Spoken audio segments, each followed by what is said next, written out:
हर साल की तरह ओडिशा के पुरी में जगन्नाथ रथ यात्रा का आगाज हो चुका है। इस दौरान भगवान जगन्नाथ अपने बड़े भाई बलराम और बहन सुभद्रा के साथ में रथ पर विराज होकर गुंडीचा मंदिर की ओर प्रस्थान करते हैं। रथ यात्रा में भाग लेने के लिए दूर दूर से लोग यहां पहुंचते हैं। राष्ट्रपति द्रौपदी मुर्मू भी रथ यात्रा में शिरकत करने पहुंची हैं। शंकराचार्य भी कार्यक्रम में उपस्थित। 2 दिन तक ये रथ यात्रा महोत्सव चलने वाला है। तो ये बड़ी खबर है इस वक्त की, रथ यात्रा का आगाज हो चुका है और कहा जाता है कि जो भी इस रथ यात्रा में दर्शन करता है या शामिल हो पाता है, जितना कई यज्ञ करने से पुण्य होता है उतना एक दर्शन मात्र से होता है। तो यह तस्वीरें अपने आप में बेहद खास हैं।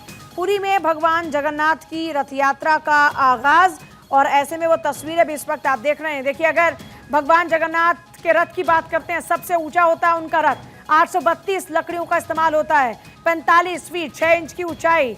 और देखिए, बलभद्र के अगर रथ की बात करते हैं, 763 लकड़ियों का इस्तेमाल होता है और उसकी ऊंचाई रहती है 45 फीट। सुभद्रा के रथ की अगर बात करते हैं, 593 लकड़ियों का इस्तेमाल होता है, ऊंचाई होती है 44 फीट 6 इंच। भगवान जगन्नाथ का रथ, जिसमें लगे लकड़ी के 4 घोड़ों का नाम शंख, बलाहक, श्वेत, हरिदशाश्व और ये सफेद रंग के होते हैं। नंदी घोष में 16 पहिए होते हैं। इनके नाम में विष्णु, बुद्धि, विभूति, प्रज्ञा, धी, ज्ञान, प्रेम, आसक्त, रति, केली, सत्य, सुशति, जागृति, तुरीय, आम, अणिमा और निर्वाण। भगवान जगन्नाथ के रथ पर सुदर्शन स्तंभ होता है। हनुमान जी और नृसिंह का प्रतीक चिन्ह भी होता है। रथ पर लगी ध्वजा को त्रैलोक्य मोहिनी कहते हैं। ये फिलहाल 5 तस्वीरें हैं। राष्ट्रपति द्रौपदी मुर्मू पहुंची हैं। कोलकाता की भी तस्वीरें इस वक्त आप देख रहे हैं। केंद्रीय मंत्री गजेंद्र सिंह शेखावत भी महोत्सव में शामिल हुए। दिल्ली में वहां की तस्वीर भी देख रहे हैं। अगरतला की तस्वीर भी आप देख रहे हैं। गृह मंत्री अमित शाह ने भी पूजा अर्चना की है। देखिए, जगन्नाथ की महिमा अद्भुत है और ऐसे में आपको चारों तरफ आज जय जगन्नाथ की ही गूंज सुनाई देने वाली है और तस्वीरें अपने आप में इसकी बानगी बताती हुई नजर आती हैं। तो देखिए, रथों के बारे में आपको विस्तृत जानकारी दी कि किस रथ की क्या खासियत रहती है। रामनवमी से रथ बनाने की शुरुआत होती है और रथ के लिए लकड़ियां ओडिशा के मयूरभंज, गंजाम और क्योंझर के जंगलों से आती है। इसके लिए वन विभाग के अधिकारी मंदिर को सूचना भेजते हैं। रथ बनाने में 5 तरह की लकड़ियां और 865 पेड़ लगते हैं। 150 से ज्यादा कारीगर 2 महीने में जाकर इस रथ को तैयार करते हैं। और आइए चर्चा की शुरुआत करते हैं कुछ खास मेहमानों के साथ में। महामंडलेश्वर वेद मूर्ति आनंद जी हमारे साथ में इस वक्त है, धर्मगुरु, और HS रावत जी भी हमारे साथ में, धर्मगुरु। दोनों का एक बार स्वागत है। और वेद मूर्ति महाराज जी, आपके पास आते हुए, भगवान जगन्नाथ की इस रथ यात्रा की कई मान्यताएं हैं। कहा जाता है कि एक दर्शन मात्र से या फिर अगर इस रथ को कोई छू ले तो उसका जीवन सफल हो जाता है। जी पूजा यादव जी, सर्वप्रथम भारत 24 के सभी दर्शकों को और विश्व के समस्त सनातनियों को भगवान जगन्नाथ रथ यात्रा की बहुत बहुत बधाई और शुभकामनाएं। और ब्रह्मांड के नाथ श्री जगन्नाथ आप सबके ऊपर अनंत कृपा प्रदान करें। आपके जीवन में अनेकों खुशियां आए और सुख शांति समृद्धि प्राप्त हो। नीलाचल निवासाय नित्याय परमात्मने बलभद्रा सुभद्राभ्याम जगन्नाथाय ते नमः।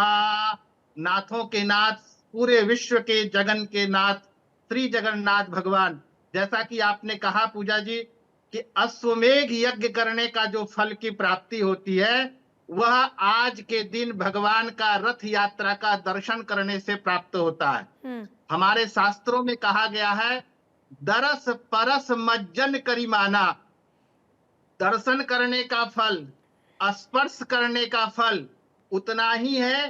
जीवन में अगर कोई बाधाएं आ रही है, कोई अशांति आ रही है, सब जगह जाकर के थक गए, बहुत सारे पूजा पाठ करके थक गए हैं, तो जो भगवान ये कलयुग के साक्षात भगवान है, जो हम अपनी आंखों से देख सकते हैं और उनका प्रभाव हम सबके ऊपर प्राप्त होता है।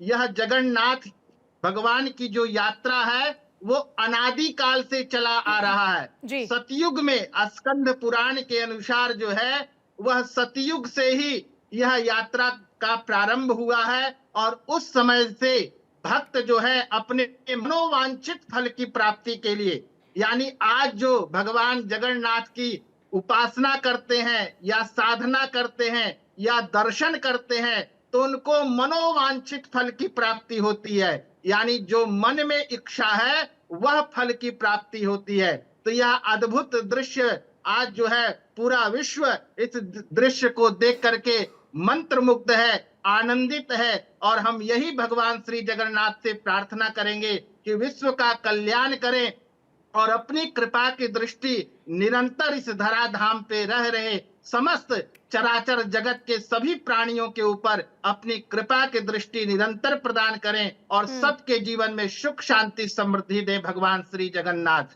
सभी को जय जगन्नाथ। एच.एस. रावत जी, क्या मान्यताएं हैं, क्या महत्व है इस रथ यात्रा का? ऐसा कहा जाता है पूजा जी कि इस रथ यात्रा में जो शामिल हो जाता है उसको 1000 यज्ञों का पुण्य मिलता है, और उसका एक आधार होता है, आध्यात्मिक और वैज्ञानिक आधार होता है कि वहां पर जितने भी लोग जाते हैं, जैसे कुंभ के मेले में स्नान का लाभ मिलता है, इसी प्रकार से कुंभ के मेले के बाद अगर किसी सबसे बड़े यज्ञ के अनुरूप अगर लाभ मिलता है तो वो जगन्नाथ यात्रा ही होती है। यहाँ पर भी बड़े बड़े साधु होते हैं और भगवान स्वयं जगन्नाथ का आशीर्वाद उस समय ये यात्रा जितने दिन चलती है उतने दिन रहता है। और ऐसी मान्यता भी है कि जब जब भी ये यात्रा निकलेगी उस समय पर भगवान स्वयं अवतरित होकर के जितने भी भक्त लोग होते हैं उस यात्रा में उन सबको आशीर्वाद दिया जाता है। क्योंकि इस यात्रा का जो महत्व है इसको समझने की जो कोशिश की थी, सुभद्रा जी ने इस बात को जानने की कोशिश की थी भगवान कृष्ण और बलराम से कि मुझे नगर का भ्रमण कराइए और मुझे समझ आना चाहिए क्या आखिर यहाँ पर जो मंदिर है, ये पहले भी यहाँ पर एक मंदिर था छोटा, कि उसका रहस्य क्या है। तो जब उसको जानने के लिए निकले थे तो उस समय से इस यात्रा का पूर्ण रूप से विधान माना जाता है कि उन लोगों ने यात्रा की थी और फिर वो धीरे धीरे प्रचलन में आ गई। लेकिन अब यह है कि यहाँ पर जितने भी भक्त लोग जाते हैं उनका जो तन होता है, उनका जो मन होता है, उनकी जो आत्मा होती है वो एकदम पवित्र होती है। और पवित्र आत्मा से कोई जब इस यात्रा के अंदर जाता है तो उनकी जो सोच होती है, उनकी जो ऑरा होती है, वहाँ जो लाखों लोग उस यात्रा में होते हैं उन सबका जो ऑरा का एकत्रीकरण होकर के भगवान जगन्नाथ के साथ संपर्क स्थापित करता है। तो जितने भी वहां पर भक्त जाते हैं अपना संकल्प लेकर के वो पूर्ण होता है। ऐसी कहावतें हैं और ऐसा लोगों ने देखा भी है। वहां उनको जो उन्होंने चाहा, जो उन्होंने संकल्प लिया, जो उन्होंने भगवान से याचना की, वो उनको प्राप्त होती है। इसलिए तब से लगातार इस यात्रा की महिमा है और ये बहुत जबरदस्त महिमा है और कोशिश सभी भक्तों को करनी चाहिए पूजा जी, वहां पर जाकर के दर्शन करें, यात्रा का आनंद लें। वेदमूर्ति महाराज जी, अब सबके लिए ये मुनासिब नहीं है। जैसे अभी मैं आपके साथ शो में हूँ, आप मेरे साथ शो में हैं, ऐसे न जाने कई लोग होंगे जिनकी अपनी अपनी मजबूरियां हैं, तो उनको भी इसका फल मिले, इसके लिए वो लोग क्या कर सकते हैं? वो लोग भारत 24 को देखें और उसमें जो अद्भुत दृश्य दिखाया जा रहा है उसका दर्शन करें और विद्वान लोग जो बता रहे हैं उनका श्रवण करें। अभी हमने कहा दरस परस मज्जन करिमाना, दर्शन से चाहे टीवी के माध्यम से ही क्यों ना उसका दर्शन करें। और आजकल तो हर एक जगह, हर एक प्रदेशों में भगवान श्री जगन्नाथ की यात्रा निकलती है, उसमें जाकर के सम्मिलित हो। और देखिए विशेष महिमा है इस यात्रा की बहन। ये प्रथम मनवंतर से ही प्रारंभ हुआ था सतयुग में, राजा इंद्रद्युम्न के द्वारा जो है इस रथ यात्रा का प्रारंभ हुआ था और यह यात्रा 7 दिनों तक निरंतर चलती है। और यह यात्रा का जो अद्भुत है रहस्य है जो है, सुभद्रा बहन को एक बार इच्छा हुई कि नगर की परिक्रमा करना है, तो उस नगर की परिक्रमा कराने के लिए भगवान श्री जगन्नाथ और अपने ज्येष्ठ भ्राता बलराम जी के साथ जो है वो दर्शन करने के लिए गुड़ीचा स्थान, जो जहां उनकी मौसी रहती थी, जहां उस गुड़ीचा को भगवती का साक्षात स्वरूप माना जाता है, तो वहां पे जाकर के भगवान जगन्नाथ जो है अपनी बहन सुभद्रा को और अपने ज्येष्ठ भ्राता बलराम जी को लेकर के गए और यह 7 दिनों तक भगवान वही विद्यमान रहे हैं। और देखिए विशेष खासियत है इस यात्रा का, इसमें लाखों लोग सम्मिलित होते हैं जी। लेकिन आपने अभी तक नहीं सुना होगा कि इस यात्रा में सम्मिलित होने वाले व्यक्ति किसी की दुर्घटना हो गई हो, कोई जो है इससे चोट चपेट लगा हो, किसी भी तरह का इस तरह का नहीं होने का कारण है कि इस यात्रा की जो रक्षा और सुरक्षा की जिम्मेदारी प्रशासन की होती ही होती है। लेकिन तो जगन्नाथ भगवान भगवान की नारायण होती के, है। जो भगवान नारायण है, उनके जो सवारी है गरुड़ जी महाराज, जैसा अच्छा। कि हमारे शास्त्रों में कहा गया है, पक्षी राजाय विद्महे स्वर्ण पक्षाय धीमहि तन्नो गरुड़ः प्रचोदयात्। भगवान नारायण के आवाहन जो स्वर्ण के समान गरुड़ जी महाराज हैं, वो इस पूरी रथ यात्रा की रक्षा और सुरक्षा करते हैं, जिससे किसी भी प्रकार का कोई व्यवधान न हो, किसी भी प्रकार सबको दर्शन प्राप्त हो। तो भगवान गरुड़ जी महाराज अपने नारायण की सेवा में साक्षात विद्यमान रहते हैं। तो ये जो भी दर्शन करने उड़ीसा जाते हैं, उनके लिए तो बहुत उत्तम है, साक्षात भगवान नारायण का ही दर्शन प्राप्त होता है। और जैसा कि ये जो विग्रह आज आपने पूरा वर्णित किया है बहुत ही बृहद तरीके से, ये जो विग्रह सर्वप्रथम जो बनाया गया था, वो भगवान विश्वकर्मा के द्वारा निर्मित किया गया था। और आज जब भगवान विश्वकर्मा इस विग्रह को बना रहे थे, उसी समय इंद्रद्युम्न उस समय जो थे, उस धरातल के सम्राट थे। तो वो क्या किए, पूरी विग्रह बन नहीं पाई थी, बीच में ही वो जाकर के दरवाजा को खोल दिया था, जिसके कारण आज भी पूर्ण रूप से वह विग्रह नहीं बन पाता है। इसका मुख्य यही कारण है। उसी समय जैसी दरवाजा खोला, भगवान विश्वकर्मा अपना जो मूर्ति बना रहे थे, वो अधूरे में ही छोड़ करके वहां से चले गए। तब से जो है, इसमें जो काष्ठ की जो लकड़ियों की, जो चंदन की लकड़ी का उसमें उपयोग किया जाता है, खैर की लकड़ी का उपयोग किया जाता है, ये सब समिधाएं जो पंच समिधा है, उसका विशेष महत्व है। और इसमें फिर प्राण भी डाला जाता है। ओम आंग ह्रीं क्रौंग यंग रंग लंग वंग संग हंग छा ओम अस्याम श्री जगन्नाथ मूर्ति नाम यह प्राणा सुखम चिरंतु तिष्ठन्तु स्वाहा। इन मंत्रों से अभिमंत्रित करके जो है उनकी पूजा किया जाता है, और षोडोपचार उनका पूजन करने के तत्पश्चात उनका अभिषेक पुरुष सूक्त के मंत्रों के द्वारा, शंख के द्वारा उनका अभिषेक पुरुष सूक्त के मंत्र द्वारा किया जाता है। नारायणम पद्म भवम वशिष्ठम शक्तिम च तत्पुत्र पराशरम च। तो ये अद्भुत रहस्य है। इस रहस्य को जो देखते हैं, उनको साक्षात वैकुंठ में बैठे नारायण का दर्शन प्राप्त होता है, वो भी इस घनघोर कली काल में। क्योंकि कली काल में तो और जगह मंदिर हैं, लेकिन इतना चमत्कारी मंदिर पूरे भारतवर्ष में अगर कोई है, तो वो भगवान श्री जगन्नाथ का मंदिर है, जिसमें अद्भुत अद्भुत चमत्कार हैं। आप देखते होंगे, कभी अगर आप गए हैं वहां, तो उस समय जब हवा किसी विपरीत दिशा में चलती है, तो वहां का झंडा कहीं विपरीत दिशा में लहराता है। उसके बाद उसके गुम्मज के ऊपर कोई पक्षी आज तक कभी उड़ता हुआ दिखाई नहीं देगा। यानी ये सब चीजों को देखने के बाद पता चलता है कि आज भी अगर पूरे ब्रह्मांड में भगवान श्री नारायण अगर साक्षात रूप में अगर कहीं विग्रह के रूप में विद्यमान है, तो वह उड़ीसा के जगन्नाथपुरी धाम में ही विद्यमान है। जी एच.एस. रावत जी, लेकिन कुछ लोग ये कहने लगे कि भगवान है तो फिर बीमार क्यों हो रहे हैं? जैसे स्नान के बाद इस बार भगवान काफ़ी दिनों तक बीमार रहे, भक्तों को दर्शन नहीं हो पाए। ऐसे में लोगों के जहन में जो ये सवाल आ रहे हैं, उसका किस तरीके से आप जवाब देंगे? देखिए पूजा जी, मैं ये बता देता हूँ, स्वयं भगवान ने ही कहा है कि मैं अगर 5 तत्व के शरीर से अगर मैं प्रकट होता हूँ, और मेरा शरीर 5 तत्व का है, पृथ्वी जल वायु अगन और आकाश, अगर ये सब हैं, तो ये शरीर के जो 5 तत्व हैं, ये अंतरिक्ष में फ्लक्चुएट होते रहते हैं, ये कम बढ़ती होते रहते हैं। कभी वायु कम हो जाती है, कभी अग्नि कम हो जाती है, कभी अग्नि बढ़ जाती है, तो कभी पृथ्वी तत्व कम हो जाता है, कभी जल तत्व बढ़ जाता है, कभी जल कम हो जाता है। तो ये 5 तत्व का शरीर अगर भगवान अवतार के रूप में भी इसमें लेंगे, तो वो भी कहीं ना कहीं बीमार होंगे। यही प्रश्न पूजा जी आपने जैसे मेरे से किया है, यही प्रश्न एक बार राम सुखदास जी से किसी भक्त ने पूछ लिया। डॉक्टर थे वो भक्त, और वैज्ञानिक भी थे, उनको बहुत मानते थे। उन्होंने कहा, गुरुदेव आप तो योगी हैं, और आपको डॉक्टर की जरूरत क्या है, आपको दवाई खाने की जरूरत क्या है, आप दवाई क्यों लेते हैं, आप तो वैसे ही ठीक हो सकते हैं। तो उन्होंने कहा कि ये शरीर जो है ना, ये शरीर 5 तत्व का निर्मित है, और 5 तत्व से बनने वाले शरीर के अंदर हर चीज की आवश्यकता होती है। ये शरीर सांस भी लेता है, वायु भी लेता है, ऑक्सीजन भी लेता है, पानी भी लेता है। ये प्राणवायु चलाने के लिए, शरीर को चलाने के लिए हमें सब चीज़ की जरूरत होती है।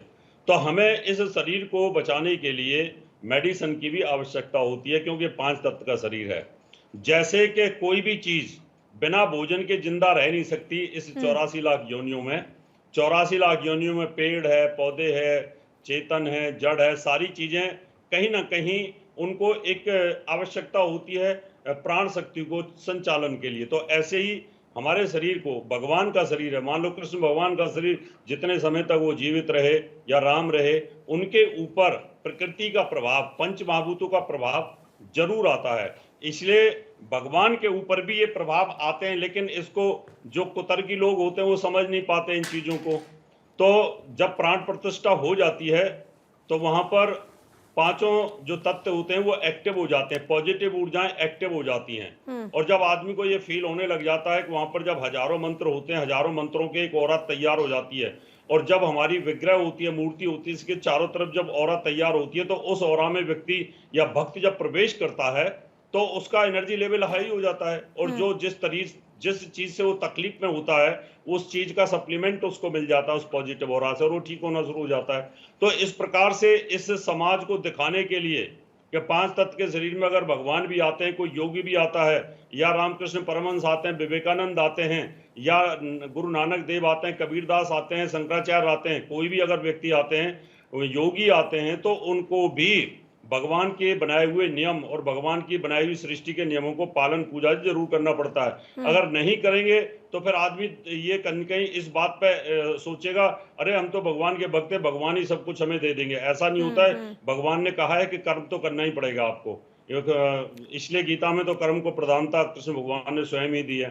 तो भगवान जब बीमार होते हैं, इस प्रकार की कल्पना ग्रहों के हिसाब से की जाती है कि लोगों की समझ में आ जाए कि आप इस घमंड में और इस अहंकार में मत रहिए कि आपके शरीर को कुछ नहीं होगा, क्योंकि 5 तत्व जो पंच महाभूत है, पूरे जो ब्रह्मांड को चलाते हैं, उन्हीं का हम हिस्सा हैं, और उस हिस्से के हम अधीन हैं। भगवान के अधीन पूरा की पूरा ब्रह्मांड है, और ब्रह्मांड के अधीन हमें। इसलिए कहा है ग्रहाधीनम जगत सर्वम ग्रहाधीनम नरावरा काल ज्ञानम ग्रहाधीनम ग्रह कलम फर प्रदा। तो यानी सब कुछ ये ग्रहों के अधीन है, उसी के अंदर हम सब आते हैं।